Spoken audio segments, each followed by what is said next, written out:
नागपुर में चल रहे महाराष्ट्र विधानसभा के शीतकालीन सत्र के बीच उद्धव ठाकरे की शिवसेना यूबीटी के सामने एक नई राजनीतिक मुसीबत खड़ी होती दिख रही है।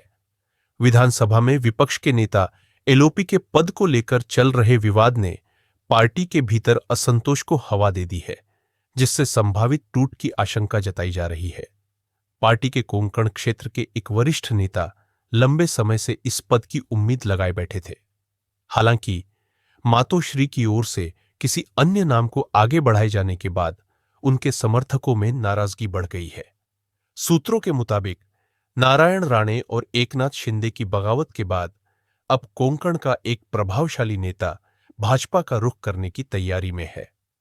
शंभूराज देसाई का बड़ा दावा, शीतकालीन सत्र शुरू होने से पहले ही एकनाथ शिंदे गुट के मंत्री शंभूराज देसाई ने दावा किया कि पूर्व मुख्यमंत्री उद्धव ठाकरे अपने बेटे आदित्य ठाकरे को विधानसभा में विपक्ष का नेता बनवाने की कोशिश कर रहे हैं।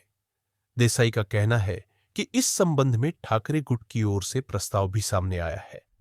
10 विधायक बदल सकते हैं। पाला शिंदे की बगावत के बाद पहले ही मातोश्री की सियासी पकड़ कमजोर हुई थी और कई पुराने साथी पार्टी छोड़ चुके थे।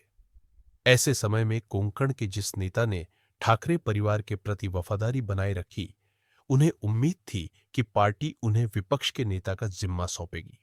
लेकिन आदित्य ठाकरे का नाम सामने आने से वे खासे नाराज बताए जा रहे हैं। अंदरूनी सूत्रों का दावा है कि उनके साथ करीब 10 विधायक भाजपा में शामिल हो सकते हैं। शिंदे गुट का विरोध, बीजेपी में खींचतान, इस संभावित टूट को लेकर सत्ताधारी खेमे में भी मतभेद उभर आए हैं।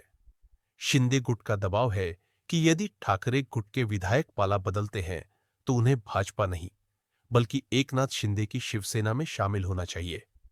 दिल्ली से आएगा अंतिम फैसला। इस पूरे सियासी घटनाक्रम पर अब नजरें दिल्ली पर टिकी है।